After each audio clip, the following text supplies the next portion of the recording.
Charlie Batch should have been celebrated as one of the most successful and resilient quarterbacks of his era. A Detroit born prodigy who carried an entire city on his shoulders, he stepped into the NFL after rewriting the record books at Eastern Michigan, throwing for 3,280 yards in a single season and leaving college as the school's all time passing leader with over 6,000 career yards.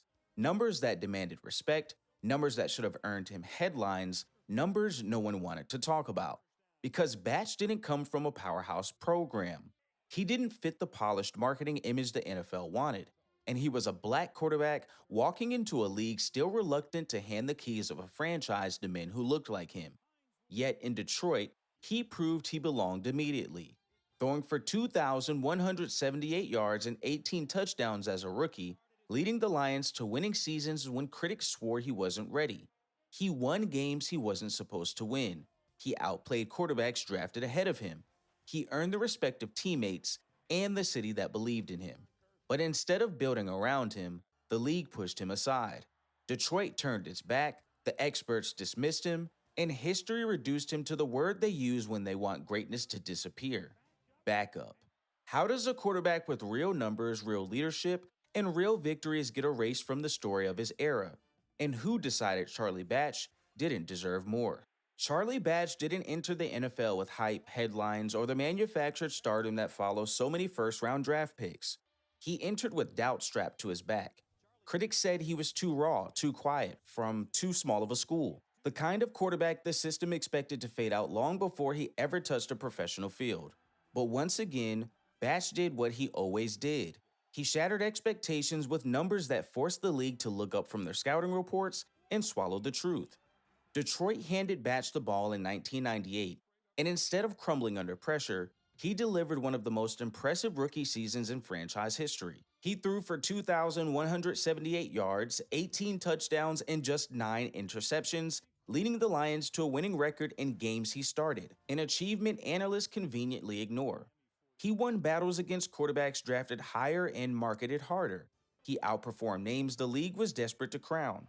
And in 1999, he proved it wasn't a fluke, throwing for 3,177 yards and becoming one of the few bright spots in a franchise drowning in chaos. His teammates trusted him, the city loved him, the locker room rallied behind him. But the national media, they looked the other way. They highlighted Detroit's dysfunction instead of the quarterback trying to rescue it. They blamed losses on Batch, but credited wins to team efforts. They praised lesser talented white quarterbacks for the exact performances they criticized Batch for. They labeled him serviceable and temporary, laying the foundation for the narrative that would define his entire career. Because the establishment couldn't handle what the numbers proved. A black quarterback from a small school was outperforming the Golden Boys of the league. Instead of celebrating him, they minimized him. Instead of developing him, they replaced him. Instead of surrounding him with talent, they dismantled the roster around him and waited for him to fail. But what happened next went beyond disrespect, it was betrayal. Detroit didn't just abandon their leader, they humiliated him. Charlie Batch was never supposed to be a placeholder. He earned the right to lead Detroit's future. He proved that with every throw, every comeback, every moment he carried a franchise that couldn't carry itself. But instead of honoring their quarterback, the Lions blindsided him in one of the most disrespectful moves a franchise has ever made against a black rising star. Despite back-to-back seasons of winning football with Batch under center, Detroit made a decision that sent a clear message. He was good enough to win games, but not good enough to be their quarterback. In 2001, the Lions spent their first-round draft pick on Joey Harrington, one of the most heavily hyped and aggressively marketed white quarterbacks of the era. Harrington hadn't thrown a single NFL pass. He had no professional experience. He had no relationship with the locker room. Yet Detroit handed him the job as if Batch had never existed. It wasn't just a business decision, it was a statement. A loud reminder that no matter how well a black quarterback performed, there was always another excuse to push him aside. And the results? They were disastrous. While Batch had led the Lions to competitive seasons, Harrington's arrival triggered a collapse. 3 straight losing seasons, a 38-62 record as a starter, and the kind of regression that exposed just how wrong the decision truly was. Detroit destroyed their momentum, fractured their identity, and humiliated the quarterback who gave everything to keep them afloat. Charlie Batch didn't lose his job, it was taken from him.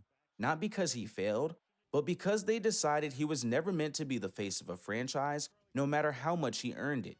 And suddenly, everything he built in Detroit vanished overnight.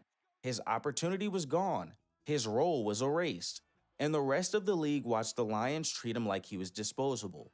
But instead of quitting, Batch did the unthinkable. He resurrected his career not by demanding the spotlight, but by redefining what leadership truly looks like.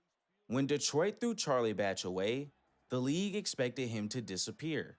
Just another talented black quarterback chewed up and spit out by a system built to choose who gets remembered and who gets replaced. They thought his story was over. They thought he'd fade quickly, quietly, forgotten like so many before him. But Charlie Batch didn't break, he evolved. He signed with the Pittsburgh Steelers in 2002, a franchise already cemented behind a future Hall of Famer in Ben Roethlisberger. Meaning Batch wasn't walking into a competition, he was walking straight into the role the league tried to trap him in career backup. That job destroys most quarterbacks. It suffocates dreams, it turns stars into ghosts. But instead of letting them write his obituary, Batch rewrote the definition of the role. He became the most reliable insurance policy in the NFL, a quarterback teammates trusted more than many starters, a leader the locker room leaned on, and a professional who delivered not when the lights were comfortable, but when they were blinding.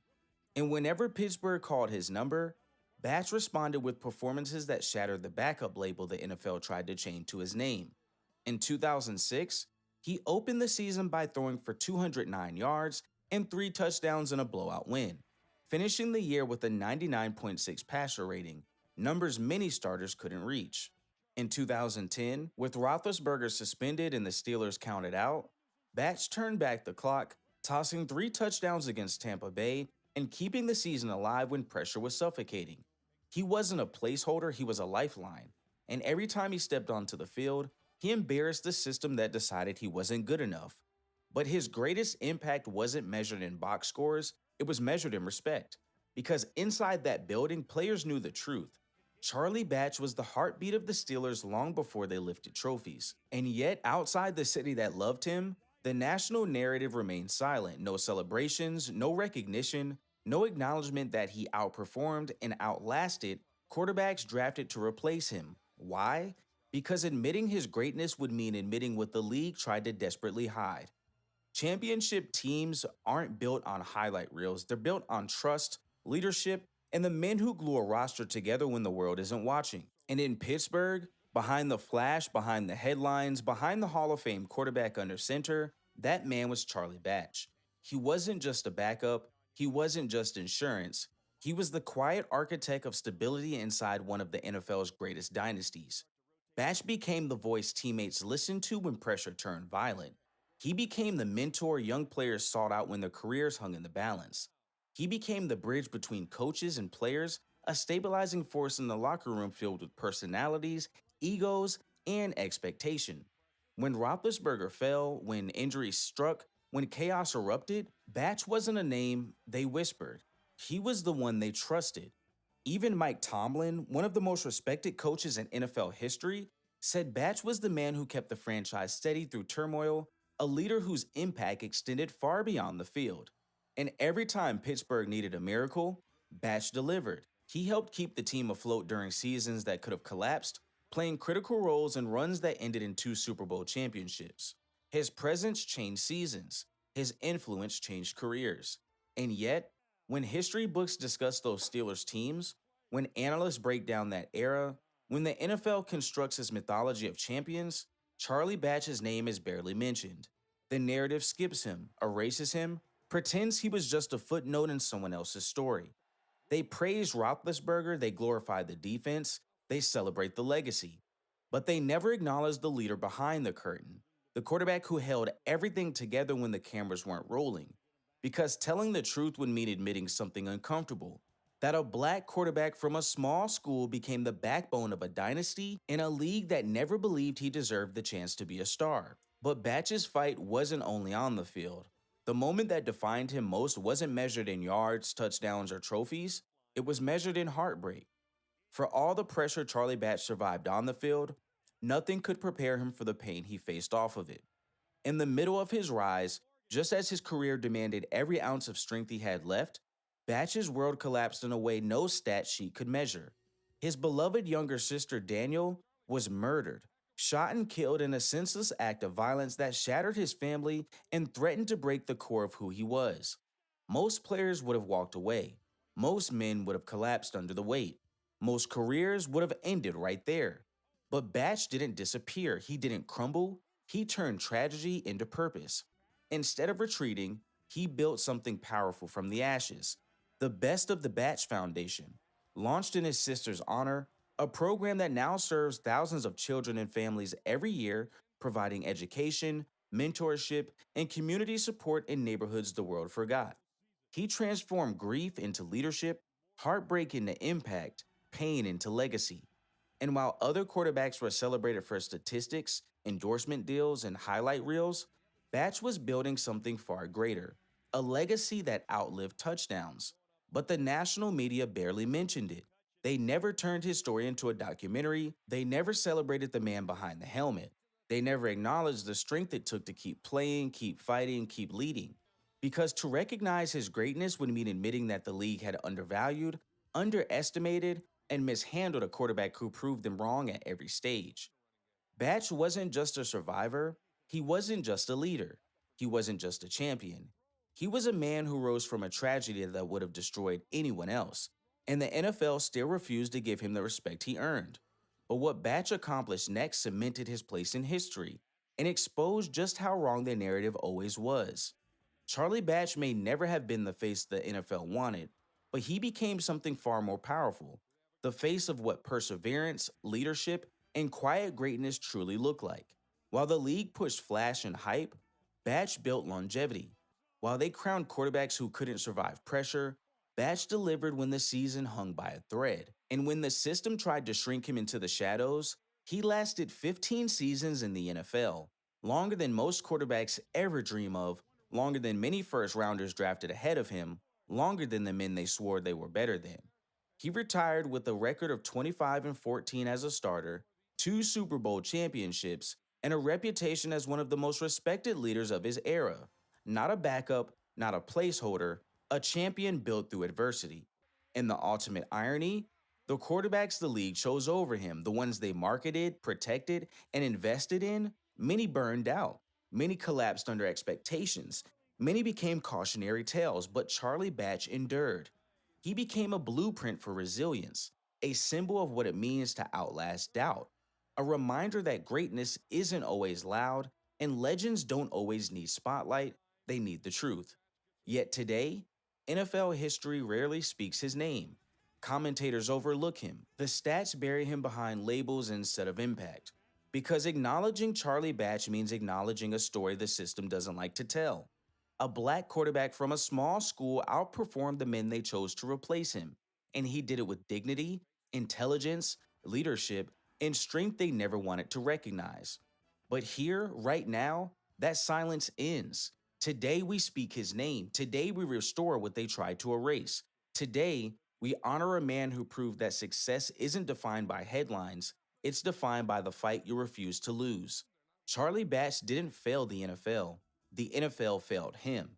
And history deserves the truth. Charlie Batch was never just a backup. He was never just a footnote. He was never the quiet shadow behind a star. He was a leader who held a franchise together, a champion who outlasted doubt, a survivor who turned tragedy into purpose, and a quarterback who deserved far more than the silence he was handed. If you believe stories like this should never be forgotten, if you believe the truth deserves daylight, and if you believe legends don't only come dressed in headlines, then help us rewrite the story they refuse to tell. So go ahead, like, comment, subscribe, and join us next time as we continue restoring the names they erased. This is Old School Sundays, where forgotten greatness lives again.